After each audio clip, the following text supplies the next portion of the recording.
Good morning, everyone. I'm going to tell you about my story, which is called Take a Hike. As you know, I haven't been at work lately, and a couple of weeks ago, me and a friend went to North Carolina to see the leaves change. And boy, were they changing. We went to Grandfather Mountain. Let me take you to Grandfather Mountain. Great. The smell. Fresh air, crisp autumn air. So wonderful. The sounds? No sounds. Silence, no cars. Do you know you can hear leaves fall? They fall like snow, gold, and red. And this is what you hear.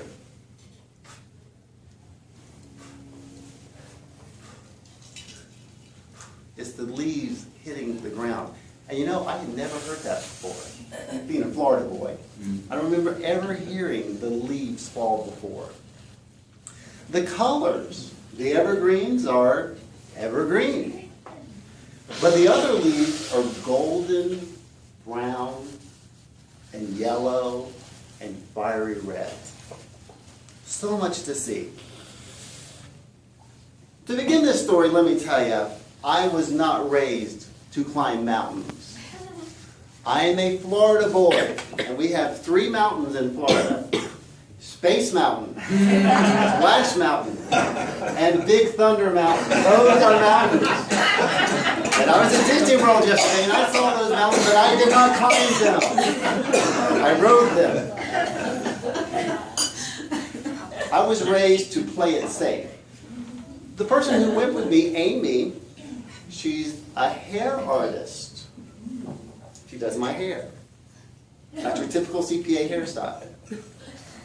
If you were to tell her to think outside the box, you would never tell her that, for one thing. She would say, "What box? There's no box. We always live outside." And it's wonderful. She's such a refreshing, crazy person from Cuba, having come over with nothing. And now she's a very successful person. I, on the other hand, I'm a CPA. So that's enough said for that. To start the hike, now I think of a hike as being a trail or a path. No, there was none of that. But there was a big warning sign. It was very officious. Warning, this is for experienced hikers. And Amy's like, "Let's go." And I'm like, "Go where?" "Up there." So up we went. We did have some aids along the way. There were cables attached to the mountain, because you had to hang on to these cables as to not fall off the side into the great abyss.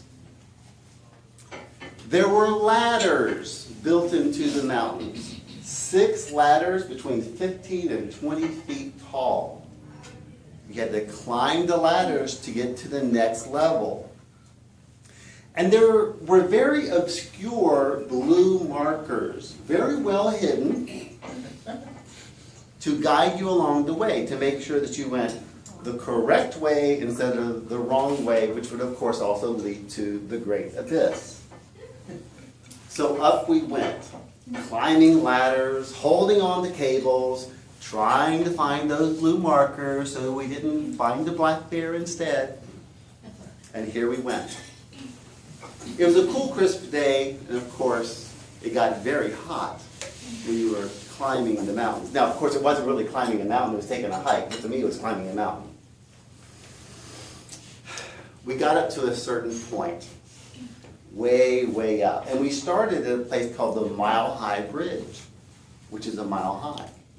So we're looking out over the vast expanse, and way down there is the Mile High Bridge. In other words, it was a long way away, because we were way up high, because we were taking a hike and climbing a mountain. We got to a certain point where there was a gap probably 1.5 or 2 feet. I've gone far enough. I'm way up above the Mile High Bridge, and I am not jumping over this great chasm. Because where would I end up? In the great abyss. I'm not going to do that. Amy, being ever so ingenious and smart and brave, I see a blue marker. Let's follow the marker. So within an instant, she was around and she was up sitting on a cliff.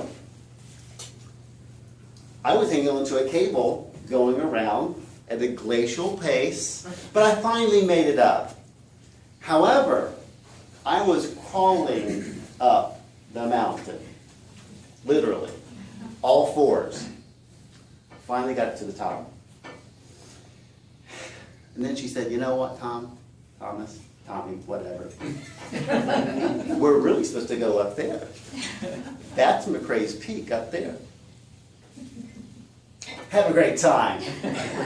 I'm just fine here. I'm finally not on all fours. I'm finally sitting. Why would I want to go up there? And then some fellow campers came along, a dad with his 2 little blonde-haired girls, and they were going to have a picnic, peanut butter and jelly sandwiches, bologna or something. Well, it was bologna. And I'm like, there they went. And so I see these little girls having a peanut butter and jelly sandwich up on McRae's Point. So of course, what did I have to do? I had to go. So I did. Now to get up to McRae's Point, the final peak, it was about a 30-foot ladder. And as soon as you got there, there were cables, because you had to go around the side. I did. Let me show you how it looked. It's so groovy. I made it to McRae. And if you see me on Facebook, this is what you see, because I'm very proud of it. The next time somebody asks me to take a hike, I'm going to think twice about it, but I think I'm going to do it. As Roger said, he was talking about mountains. Why do you climb a mountain? To see what's on the other side. And you know what's on the other side? More mountains to climb. But it's okay. And that is my hiking trip. Thank you.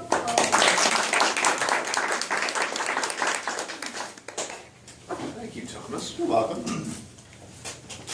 It's actually quite the chicken cross the road to see what's on the other side. Well, whatever. Okay. Our third speaker this morning is Ashley, and Ashley is being evaluated by Scott. Scott, would you tell us what exactly Ashley is looking to accomplish today? Ashley's going to be working on Project 4, How to Say It, out of the Competent Communicator Manual. Our objectives today: select the right words and sentence structure to communicate her idea clearly, accurately, and vividly. She'll be using